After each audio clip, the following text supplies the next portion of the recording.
اپنا یہ reference page نکال لیجئے. اب آپ کو انشاءاللہ یہ ساری چیزیں سمجھ آئیں گی اتنی تمہید کے بعد. پہلا ریفرنس ہے سورۃ الاسراء یعنی سورہ بنی اسرائیل، جس میں الاسراء زمینی سفر کا ذکر ہے. آیت نمبر 1 میں اعوذ باللہ من الشیطان الرجیم بسم اللہ الرحمن الرحیم سبحان الذی اسری بعبدہ لیلا من المسجد الحرام الی المسجد الاقصی. پاک ہے وہ ذات جو راتوں رات لے گئی اپنے بندہ خاص کو مسجد الحرام سے ایک دور کی مسجد تک یعنی بیت المقدس. الذی بارکنا حولہ، وہ ایسی جگہ ہے بیت المقدس کی جس کی ہم نے ارد گرد برکتیں رکھی ہیں. برکتیں کیا ہیں؟ زمین بڑی زرخیز ہے، اس کے علاوہ 4000 انبیاء کی قبریں وہاں پر موجود ہیں. انبیاء کا مسکن ابراہیم علیہ السلام کا مسکن ہے شام کی سرزمین یروشلم. لِنُرِيَهُ مِنْ آیاتنا، تاکہ ہم اپنی نشانیاں اس کو قدرت کی دکھائیں، بڑی بڑی نشانیاں. اِنَّهُ هُوَ السَّمِيعُ الْبَصِيرُ، بے شک وہ اللہ وہی تو ہے سننے والا اور دیکھنے والا. تو اب دیکھیں اللہ تعالیٰ نے اس کا آغاز ہی کیا ہے سبحان اللہ، اللہ پاک ہے ہر عیب سے. یعنی انسان تو یہ سوچ سکتا ہے کہ یہ رات کے قلیل سے عرصے میں کتنا لمبا سفر کیسے ہو سکتا ہے. یہ اللہ کو پاکی ہے، اللہ کے لیے کوئی مشکل کام نہیں ہے. اور اپنے بندے کو فزیکلی لے گیا. اسراء کا لفظ سورہ الدخان آیت نمبر 23 فَأَسْرِ بِعِبَادِي لَيْلًا إِنَّكُمْ مُتَّبَعُونَ.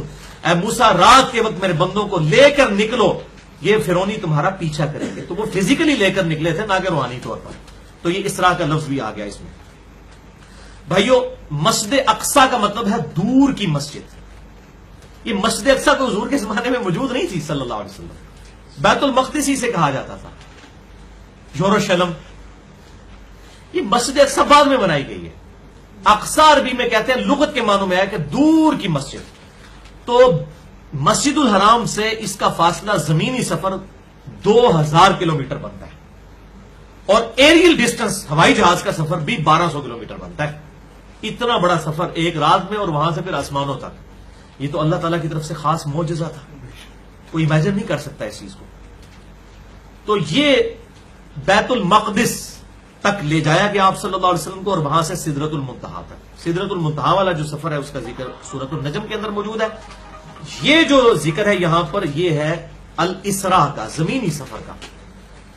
مسجد اقصی سیدنا عمر فاروق رضی اللہ تعالیٰ عنہ نے جب یروشلم فتح کیا، شام رومن امپائر گر گئی اور یہ شام بھی فتح ہوا، تو سیدنا عمر فاروق رضی اللہ تعالیٰ عنہ قربان جائیں، انہوں نے اپنے مبارک ہاتھوں سے جا کر یروشلم کی صفائی کی، جھاڑو پھیری، اور باقی صاحب بھی آپ کے ساتھ شامل ہوئے. کہ ہمارے نبی صلی اللہ علیہ وسلم کے معراج جانے کی یہ جگہ ہے.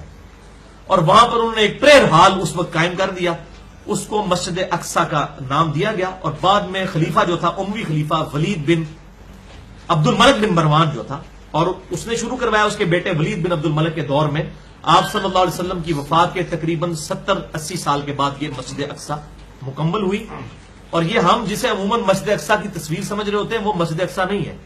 جو گولڈن سا ڈوم ہے وہ ڈوم آف دا راک ہے، یعنی چٹان کے اوپر بنایا گیا گنبد، گنبد سخرا. یہ بھی ولید بن عبد الملک کے دور کے اندر مکمل ہوا تھا اموی خلیفہ کے. اس کے نیچے وہ چٹان ہے جس سے آپ صلی اللہ علیہ وسلم کا آسمانی سفر شروع ہوا. ٹھیک ہے، تو اسے ہم گنبد سخرا کہا جاتا ہے. عموماً لوگ اسے مسجد اقصی سمجھ رہے ہوتے ہیں. مسجد اقصی بالکل اس کے اپوزٹ موجود ہے. اس کے گنبد کا کلر تقریباً ڈارک گرین کلر کا ہے. وہ آپ اگر دیکھ لیں تو آپ کو نظر آ جائے گا. اسے مسجد اقصی کہتے ہیں. یہ ڈوم آف دا راک ہے، یعنی اس چٹان کے اوپر بنا ہوا ایک گنبد ہے، جس چٹان کے پاس سے آپ صلی اللہ علیہ وسلم کو سدرۃ المنتہا کی طرف لے جایا گیا. اور یہ اکثر یہ آپ انٹرنیٹ کے اوپر بھی اس چٹان کی بھی تصویر ایک ملتی ہے. کسی چیز کو انہوں نے صحیح نہیں رہنے دیا. اس کے نیچے بھی انہوں نے تصویر کے اندر وہ مٹا کے اس کو کہتے ہیں یہ آج تک ہوا میں ہے. وہ پائی آج کوئی نہیں ہے، وہ تصویر کا کمال ہے، وہ زمین کے اوپر یہ پتھر. اس طرح کی چیز کوئی نہیں. اللہ تعالیٰ فزیکلی معجزہ، میری زندگی میں تو فزیکل جو معجزہ ہے نا قرآن حکیم کے علاوہ، جو پوری دنیا کے اندر جو ہم کسی کو پریزنٹ کر سکتے ہیں وہ صرف زمزم ہی ہے. باقی ساری چیزیں جس طرح زبردستی دھکے کے ساتھ بنانے کی کوشش کرتے ہیں، معجزہ وہ نہیں ہے. وہ اس کی اوریجنل تصویریں بھی موجود ہیں. تو وہ تو آج کل تو آپ تصویر بنائے اور نیچے سے کوئی چیز غائب کر کے کسی بھی چیز کو بندے نو آئی اڑتا دکھا دو، بے شک بلکہ ویڈیو بن جاتی ہیں. آج کل نیشنل جغرافی ڈسکوری پہ دکھا رہے ہوتے ہیں لوگوں نے جعلی ویڈیوز، اور بالکل اوریجنل لگ رہی ہوتی ہیں، وہاں پہ بندے اڑ رہے ہیں، جبکہ وہ سارا کیمرے کا کمال ہوتا ہے. تو یہ بھی کیمرے کا کمال ہے. وہ گنبد سخرا کے نیچے جو وہ چٹان ہے وہ زمین کے اوپر ہے، کوئی اٹھی بھی نہیں ہے. تو یہاں پر اچھا اب یہ آپ اس سے اندازہ لگائیں کہ یہ جو فزیکلی ایکسپیرینس تھا اس پہ عملی تواتر بھی ہمیں مل گیا. یعنی امت مانتی ہے کہ وہاں پہ چٹان ہے، آپ صلی اللہ علیہ وسلم وہاں سے تشریف لے گئے. اگر یہ روحانی سفر ہوتا تو اس چٹان کے اوپر تو گنبد بنانے کی ضرورت نہیں تھی. یہ پوائنٹ میرا نوٹ کریں، یہ اللہ تعالیٰ نے میرے ذہن میں یہ فارمن یہ بات ڈالی، میں نے کہیں پڑھی نہیں ہے کہ وہ جو چٹان ہے اگر وہ چٹان کوئی فزیکلی ایکسپیرینس نہ ہوتا تو اس چٹان کے اوپر گنبد بنا کے اس کو محفوظ کرنے کی کوئی ضرورت ہی نہیں تھی. کیونکہ آپ جب خواب میں گئے تو وہ خواب والا معاملہ اگر ہوتا تو اس چٹان کو کیوں سیو کیا ہوا ہے. یعنی یہ مسلمانوں کا اس زمانے میں، صحابہ کے زمانے میں بھی یہ عقیدہ تھا کہ یہاں فزیکلی ہمارے پروفٹ تشریف لائیں اور یہاں سے وہ فزیکلی سدرۃ المنتہا تک چلے گئے. یہ اس کی سپورٹو ہے یہ بات. تو عملی تواتر بھی جاوید احمد غامدی صاحب کے لیے خصوصاً میں کہوں گا وہ عملی تواتر کو بڑا مانتے ہیں. تو امت کا عملی تواتر ہے اس ڈوم آف دی راک کے مسئلے کے اوپر الحمدللہ. تو یہ سارا سفر اللہ تعالیٰ نے طے کروایا. تو مسجد اقصیٰ کی بھی میں نے آپ کو تاریخ اس حوالے سے بتا دی اور مقصد بھی بیان ہو گیا. لِنُرِيَهُ مِنْ آیاتنا، تاکہ اللہ تعالیٰ اپنی قدرت کی نشانیاں دکھائے. وہ نشانیاں کیا کیا تھیں وہ انشاءاللہ اگلی دفعہ بخاری اور مسلم کی احادیث کی روشنی میں ہم ڈسکس کریں گے. لیکن بھائیو یہ معجزہ واقعی پھر فتنہ اور آزمائش بھی بنا. جن لوگوں نے بات نہیں ماننی ہوتی ان کے لیے آزمائش بن جاتا ہے. اور وہی ہے دوسرا ریفرنس سورہ بنی اسرائیل آیت نمبر 60. وَإِذْ قُلْنَا لَكَ إِنَّ رَبَّكَ أَحَاطَ بِالنَّاسِ. اور اے محبوب صلی اللہ علیہ وسلم یاد کرو جب کہ ہم نے تم سے فرمایا تھا کہ بے شک تمہارے رب نے لوگوں کا احاطہ کیا ہوا ہے. وَمَا جَعَلْنَا الرُّؤْيَا الَّتِي أَرَيْنَكَ إِلَّا فِتْنَةً لِلنَّاسِ. اور اے محبوب صلی اللہ علیہ وسلم ہم نے جو آپ کو وہ منظر دکھایا الرؤیا، جو آپ کو الرؤیا وہ دکھایا، یہ ہم نے بنا دیا لوگوں کے لیے فتنہ، آزمائش. کچھ لوگ مانتے ہیں کچھ نہیں مانتے. ماننے والے ابو بکر صدیق ہیں، نہ ماننے والے ابو جہل اس کی پارٹی ہے. وَالشَّجَرَةَ الْمَلْعُونَةَ فِي الْقُرْآنِ. اور وہ درخت جس پہ قرآن میں لعنت کی گئی ہے جو سورہ الدخان کے اندر موجود ہے آیت نمبر 43 سے لے کر 47 تک. ان شجرۃ الزقوم طعام الاثیم. زقوم کا درخت ہے جو کہ گناہگاروں کی خوراک ہوگا. تو کافر کہتے تھے درخت آگ کے اندر کیسے اگ سکتا ہے؟ تو اللہ تعالیٰ چاہے تو اگ سکتا ہے، کوئی مسئلہ نہیں. اللہ کے لیے تو نہیں. یہ آگ اگر ابراہیم کے لیے ٹھنڈی ہو سکتی ہے تو اس درخت کے لیے نہیں ٹھنڈی ہو سکتی. تو وہ اللہ تبارک و تعالیٰ نے درخت آگ کے اندر پیدا کیا اور وہ گنہگار لوگوں کی تھور کا درخت اسے کہتے ہیں. صحیح بخاری میں اسی کانٹیکسٹ کے اندر موجود ہے. تو اس کو بھی ہم نے جو قرآن میں ذکر کیا وہ فتنہ بن گیا. وَنُخَفِّفُهُمْ. اور ہم انہیں ڈر سناتے ہیں. فَمَا يَزِيدُهُمْ إِلَّا طُغْيَانًا كَبِيرًا. لیکن ان کی سرکشی میں اضافہ در اضافہ ہی ہوتا چلا جاتا ہے. یعنی دل بےمان تھے حجتاں ٹھہر، جنہیں گل نہیں مننی انہیں نہیں مننی. وَلِيَعُوذُ بِاللَّهِ تعالیٰ. تو صحیح بخاری میں انہی آیات کے کانٹیکسٹ میں امام بخاری وہ حدیث لے کے ہیں جو میں اتنی دفعہ بیان کر چکا. انٹرنیشنل نمبر کے مطابق 4716 امام بخاری ابن عباس کا قول لے کر آئے کہ یہ جو الفاظ ہیں وما جعلنا الرؤیا، رؤیا عربی میں خواب کے لیے بھی لفظ استعمال ہوتا ہے. تو اب صحابی نے اس کی تعریف بھی کر دی اور ابن عباس کا قول 4716 صحیح بخاری میں کہ یہ رؤیا آنکھ کا دیکھنا تھا جو آپ صلی اللہ علیہ وسلم کو اسراء کی رات دکھایا گیا. اور یہ درخت ملعونہ تھور کا درخت ہے. ان شجرۃ الزقوم، زقوم کا درخت جو سورۃ الدخان کے اندر آیا. تو یہ ہم نے اپنی طرف سے تفسیر نہیں کی اس آیت کی، کیونکہ یہ آیت کوٹ کی تھی جاوید احمد غامدی صاحب نے اور کہا تھا الرؤیا کا لفظ جو ہے وہ خواب کے لیے آتا ہے، باقی خواب کے لیے بھی آتا ہے، لیکن اس کی تفسیر رؤیا جو ہے وہ ایک فزیکل منظر دیکھنے کے لیے بھی استعمال ہوتا ہے. اور ہم نے اس کے سپورٹ میں صحیح بخاری سے ابن عباس کا قول بھی پیش کر دیا صحیح سند کے ساتھ الحمدللہ. بھائیو اسی قسم کا ایکسپیرینس اللہ تعالیٰ انبیاء کو کرواتا ہے، کیونکہ انبیاء کرام نے ایمان کی بھٹی بننا ہوتا ہے جس سے باقی لوگ فیض حاصل کریں. تو انبیاء کا جو ایمان ہے وہ حق الیقین کے لیول پہ ہوتا ہے، تبھی تو لوگوں کو پورے کانفیڈنس اور پیشن کے ساتھ سمجھائیں گے. تو اللہ تعالیٰ انبیاء کو اس طرح کے ایکسپیرینس کرواتا ہے. سورۃ البقرہ کی آیت نمبر 260 میں اللہ تعالیٰ نے ابراہیم علیہ السلام کو ایک بہت بڑا ایکسپیرینس کروایا. جب انہوں نے کہا کہ تم مردوں کو کیسے زندہ کرے گا تو کہا 4 پرندے پال، اور انہوں نے پالے اور پھر اس کے ٹکڑے ٹکڑے کیے، پہاڑوں پر رکھے، پھر زندہ ہو گئے. تو ابراہیم علیہ السلام کو بھی اللہ تعالیٰ نے اس قسم کے ایکسپیرینس کروائے اور اسی کا ذکر اگلی سورۃ الانعام کی آیت نمبر 75 آپ کا ریفرنس نمبر 3 ہے. وَكَذَلِكَ نُرِي إِبْرَاهِيمَ مَلَكُوتَ السَّمَاوَاتِ وَالْأَرْضِ. اور بالکل اس طریقے سے ہم نے ابراہیم علیہ السلام کو بھی آسمانوں اور زمین میں اپنی بادشاہی کے جو مناظر تھے وہ دکھائے. ابراہیم علیہ السلام کو اللہ تعالیٰ نے ان کے لیے بھی یہ معجزہ کیا تھا، کہ ان کو بھی اللہ تعالیٰ نے کئی ایک نشانیاں دکھائی تھی. کس لیے؟ وَلِيَكُونَ مِنَ الْمُوقِنِينَ، تاکہ وہ یقین کامل حاصل کرنے والوں میں ابراہیم شامل ہو جائے. تو انبیاء کرام کو فزیکل ایکسپیرینس کروایا جاتا ہے. صحیح مسلم میں حدیث ہے، میں نے ارادہ کیا کہ اللہ سے دعا کروں کہ عذاب قبر تمہیں دکھا دے، سنوا دے، دکھانے کے بھی لباس نہیں، سنوا دے. لیکن پھر مجھے خدشہ ہوا تم اپنے مردوں کو دفنانا چھوڑ دو گے خوف سے. تو انبیاء کرام علیہ السلام کو اللہ تعالیٰ عذاب قبر بھی دکھا دیتا تھا. بخاری اور مسلم میں آتا ہے نماز پڑھتے ہوئے جنت اور دوزخ دکھا دی آپ صلی اللہ علیہ وسلم کو. فزیکل ایکسپیرینسز ہوتے تھے، اور ابراہیم علیہ السلام کو بھی ہوا. اور اس میں وہ امپلائڈ ہے کہ فزیکل فینومینا آف نیچر سے بھی ہمیں بھی ایکسپیرینسز کچھ ہو جاتے ہیں، لیکن ان ڈیپتھ جس طرح آج سائنس کی فیلڈ کے ذریعے ہمیں ڈی این اے کی اسٹرکچر اور جینز کی اسٹرکچر کا پتہ چلا ہے، جس طرح یہ ہمارے ایکسپیرینسز ہوئے ہیں اللہ تعالیٰ نے کمپنسیشن کر دیا ہے صحابہ کرام کو معجزات دکھا کر، اور ہمیں اس طرح کی چیزیں جو صحابہ کو بھی نہیں دکھائی گئی، ہمیں جس طرح کے ایکسپیرینسز اللہ تعالیٰ نے کروا دیے.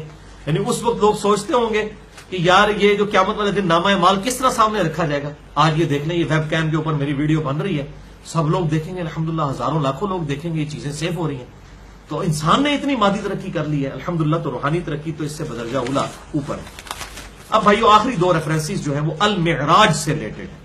یہ تو الاسراء تھا، اب المعراج یعنی آسمانی سفر، وہ ہے سورۃ النجم کی آیت نمبر 1 سے لے کے 18 تک. چھوٹی چھوٹی آیات ہیں، آپ کا ریفرنس جو ہے وہ 4 ہے. اعوذ باللہ من الشیطان الرجیم، بسم اللہ الرحمن الرحیم. والنجم اذا ہوا، قسم ہے ستارے کی جب وہ غائب ہو جائے، ڈوب جائے. اب یہ بلیک ہولز کا کانسیپٹ جو آئنسٹائن کے بعد سامنے آیا، یہ ڈیٹیل طرف ایک چیز ہے، یہاں پر اس کی ڈیٹیل میں نہیں ہم جا سکتے.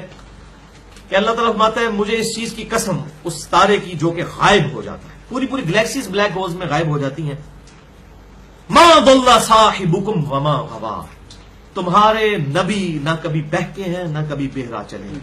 یعنی ستارے تو ڈوب سکتے ہیں، وہ تو بلیک ہولز میں غرق ہو سکتے ہیں، لیکن یہ وہ چمکتا ہوا سورج ہے سراجم منیرہ، ہمارے محبوب صلی اللہ علیہ وسلم، جو نہ کبھی بہکے ہیں اور نہ کبھی بہرا چلے ہیں. اب بے شک کشف المعجوم میں علی بن عثمان حجویری سکر کے چیپٹر میں لکھ دیں کہ ہمارے نبی صلی اللہ علیہ وسلم نے زید ابن حارثہ کی بیوی پر نگاہ ڈالی اور پسند آ گئی اور پھر بعد میں شادی کر لی. اب یہ لوگ اس طرح کی باتیں لکھ کے اپنا ایمان کو خراب کرتے رہیں، لیکن قرآن کا فیصلہ واضح ہے، ما ضل صاحبکم وما غوا وما ينطق عن الهوى. اور یہ تو اپنی خواہش نفس سے کچھ بولتے ہی نہیں ہے، یہ قرآن اپنی طرف سے تو انہوں نے لکھا. ان هو الا وحی یوحى، سوائے اس کے کہ جو ہم ان کو وحی کر دیتے ہیں. یہ کتاب اللہ، یہ ہم اپنا کلام جو ہے ان کے دل پر اتار رہے ہیں. علمہ شدید القوا، ان کو سکھایا ہے ایک زبردست قوتوں والے نے. جبرائیل علیہ السلام کے ذریعے اللہ تعالیٰ نے ان کو سکھائی یہ چیز. ذو مرۃ فاستوى، بڑا دانا، پھر اس نے بلندی کی طرف قصد کیا. اب یہاں سے آیات کے اوپر جو ہے میں ڈیٹیل میں اگلی دفعہ جاؤں گا. کچھ لوگ ان آیات کو حضرت جبرائیل کی طرف لے کر جاتے ہیں، کچھ اللہ تعالیٰ کی طرف لے کر جاتے ہیں. میں انشاءاللہ احادیث سے بتاؤں گا کہ یہ معاملہ کیا اس میں حق ہے. اس کو بھی اسی طریقے سے پڑھتے جائیے. وَهُوَ بِالْأُفُقِ الْأَعْلَى، اس وقت وہ اونچے کنارے پر تھا. ثُمَّ دَنَا فَتَدَلَّى، پھر وہ قریب ہوا اور قریب ہوا. فَكَانَ قَابَ قَوْسَيْنِ أَوْ أَدْنَى، یہاں تک کہ 2 کمانے یا اس کے درمیانی فاصلہ اس سے بھی کم فاصلہ رہ گیا. فَأَوْحَى إِلَىٰ عَبْدِهِ مَا أَوْحَى، پس اس وقت وحی کی اللہ تعالیٰ نے اپنے بندے پر جو وحی کرنی تھی، جو اللہ تعالیٰ نے مقدر کیا تھا. ما كذب الفؤاد ما رأى، نبی صلی اللہ علیہ وسلم کے دل نے، آپ صلی اللہ علیہ وسلم کی عقل نے اس بات کو نہیں جھٹلایا جو انہوں نے منظر دیکھا. یعنی آپ کو یہ یقین ہو گیا کہ یہ اللہ کی طرف سے منظر ہے، یہ کوئی شیطانی نہیں ہے، شیطانیت کا منظر نہیں ہے، بلکہ یہ رحمانیت کا ہے. تو یہ نبی کو یہ کامل یقین، ورنہ کوئی ایکسپیرینس ہو تو بندہ کیسے جج کرے. تو اللہ تعالیٰ فرماتا ہے ان کے دل اور عقل نے اس بات کو جھٹلایا نہیں ہے. افتمارونہ علی ما یرا، کیا تم جھگڑتے ہو نبی صلی اللہ علیہ وسلم کے اس دیکھنے پر جو انہوں نے دیکھا. وَلَقَدْ رَآهُ نَزْلَةً أُخْرَى، جبکہ انہوں نے تو اسے ایک بار دوبارہ بھی دیکھا تھا، ایک اور مقام پر بھی دیکھا تھا. عند السدرۃ المنتہى، سدرۃ المنتہا کے پاس. عندہا جنت المأویٰ، اسی کے پاس جنت المأویٰ بھی ہے. اذ یغشی السدرۃ ما یغشی، جبکہ سدرہ پر چھا رہا تھا جو کچھ چھا رہا تھا. یہ اگلی دفعہ بخاری اور مسلم سے میں بتاؤں گا یہ کیا چیز ہے. ما زاغ البصر وما طغى، نبی صلی اللہ علیہ وسلم کی نظر مبارک نہ تو درماندہ ہوئی اور نہ حد سے آگے بڑھی، بڑی بیلنسڈ. آپ نے فزیکل یہ اپنی آنکھوں کے ساتھ ایکسپیرینس کیا. یہ بالکل کلیئر کٹ ہے, یہ آنکھوں کا ایکسپیرینس ہے. نہ تو آنکھیں چدھیائیں اور نہ یہ ہے کہ کوئی انسان منظر پہلی دفعہ دیکھتا ہے تو پریشان ہو جاتا ہے. نہ وہ پریشان ہوئے نہ حد سے آگے بڑھے, بڑی بیلنسڈ پورے کانفیڈنس کے ساتھ اللہ تعالیٰ نے ان کو یہ منظر دکھایا.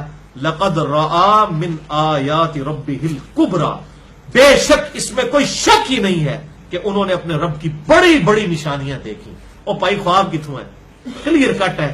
دیکھنا, پھر آپ کا جمنا, نگاہ کا آگے نہ بڑھنا, سارا ذکر ہی نگاہ کے ساتھ ہو رہا ہے. تو المعراج بھی الحمدللہ یہ جسمانی, البتہ اس کی متشابہات ہے, اس کی کیفیت وہ ہم مانتے ہیں. اس پہ اگلی دفعہ صحیح بخاری اور صحیح مسلم کی حدیث کی روشنی میں انشاءاللہ ڈسکس کروں گا. اسی حوالے سے بخاری مسلم میں ایک حدیث ہے کہ سیدنا جبرائیل علیہ السلام کو بھی اللہ کے محبوب صلی اللہ علیہ وسلم نے شب معراج دیکھا, 600 پروں کے ساتھ افق پر چھائے ہوئے تھے. اور اسی کا ذکر آخری ریفرنس ہے آپ کا اگلا سورۃ التکویر. ایک تو ریفرنس میں گزر بھی چکا سورۃ النجم میں, اب سورۃ التکویر کی آیت نمبر 19 سے لے کر 29 تک. انہ لقول رسول کریم, بے شک ضرور یہ ایک عزت والے رسول کا کلام ہے. عزت والا رسول کون؟ سیدنا جبرائیل علیہ السلام, جو فرشتوں کے رسول ہیں. ان کو اللہ تعالیٰ نے بھیجا آپ صلی اللہ علیہ وسلم کے پاس. ذی قوت عند ذی العرش مکین, جو بڑی قوت والا ہے, عرش کا جو مالک ہے اس کے حضور اس کا بڑا مرتبہ ہے جبرائیل کا. مطاع ثم امین, وہ مطاع ہے, لوگ اس کی اطاعت کرتے ہیں, فرشتے اس کے مطیع ہیں. اتنا اللہ نے اس کو مرتبہ کیا, وہ فرشتوں کا سردار ہے, اس میں یہ امپلائڈ ہوا. ثم امین, اور بڑا امانت دار ہے, اللہ تعالیٰ کا خاص بندہ ہے. وما صاحبکم بمجنون, اور تمہارے نبی صلی اللہ علیہ وسلم کو مجنون نہیں ہے. ان کے اوپر یہ وحی نازل ہوتی ہے. جبرائیل علیہ السلام کو اسی لیے دکھایا گیا فزیکلی, کیونکہ حدیث بھی روایت کرنے کے لیے 2 راویوں کی ملاقات ثابت ہونی چاہیے نا. تو جبرائیل علیہ السلام سے 2 دفعہ فزیکل ملاقات بھی ہوئی ہے نبی صلی اللہ علیہ وسلم کی, پوری اصلی حالت میں. ویسے تو کئی دفعہ ہوئی, اصلی حالت میں 2 دفعہ, جس کا سورۃ النجم میں ہم ذکر سن چکے. وَلَقَدْ رَآهُ بِالْأُفُقِ الْمُبِينِ, اور بے شک انہوں نے جبرائیل کو افق المبین پر دیکھا تھا. پورے آسمان پر چھائے ہوئے تھے جب پہلی دفعہ آپ صلی اللہ علیہ وسلم پر وحی نازل ہوئی ہے. تو آپ نے دیکھا 600 پروں کے ساتھ پورے افق پہ جبرائیل علیہ السلام چھائے ہوئے تھے. بخاری اور مسلم دونوں میں حدیث موجود ہے, میں انشاءاللہ اگلی دفعہ بتاؤں گا. وما هو علی الغیب بضنین, اور نبی صلی اللہ علیہ وسلم غیب بتانے میں بخیل نہیں ہے. جو اللہ نے ان کو وحی کی وہ آپ امت تک پہنچا رہے ہیں. وما هو بقول شیطان الرجیم, اور یہ قرآن جو ہے کسی راندہ درگاہ کیے ہوئے شیطان کا قول نہیں ہے. فَأَيْنَ تَذْهَبُونَ, تو تم کہاں جاتے ہو. اصل میں اس وقت بھی کچھ لوگ اخلاص کے ساتھ بھی یہ کہتے تھے کہ نبی صلی اللہ علیہ وسلم بڑی ڈائنامک لائف گزار رہے تھے نبوت کے 40ویں سال تک. اچانک کچھ دن پہلے ہی آپ غار حرا میں جانا شروع ہوئے. کچھ لوگ سمجھے کہ شاید آپ کے اوپر کوئی آصیب کا سایہ ہو گیا, وہ ہمدردی کے ساتھ یہ سمجھ رہے تھے. تو اللہ تعالیٰ نے فرمایا کہ نہیں, یہ آصیب کا سایہ تو اس قسم کی بندہ باتیں کرتا ہے, کاہنوں کے کلام نہیں تم نے سنے ہوئے, اس طرح کی باتیں ہوتی ہیں. وہ ان ہوا الا ذکر للعالمین, یہ قرآن تو نہیں ہے مگر نصیحت تمام جہان والوں کے لیے. اور نبی صلی اللہ علیہ وسلم کی طرف بھی اس کی ضمیر جا سکتی ہے کہ آپ صلی اللہ علیہ وسلم تو نہیں مگر ہادی بنا کر بھیجے گئے تمام جہان والوں کے لیے. وما ارسلناک الا کافۃ للناس بشیرا ونذیرا, اور اسی طریقے سے وما ارسلناک الا رحمۃ للعالمین لمن شاء منکم ان یستقیم, لیکن اس کے لیے جو خود اپنا قبلہ درست کرنا چاہے, جو خود سیدھے راستے پر چلنا چاہے, اس کے لیے ہے نصیحت. وما تشاءون الا ان یشاء اللہ رب العالمین, لیکن تم کیا چاہو گے, چاہو جو اللہ چاہے گا وہی ہوگا.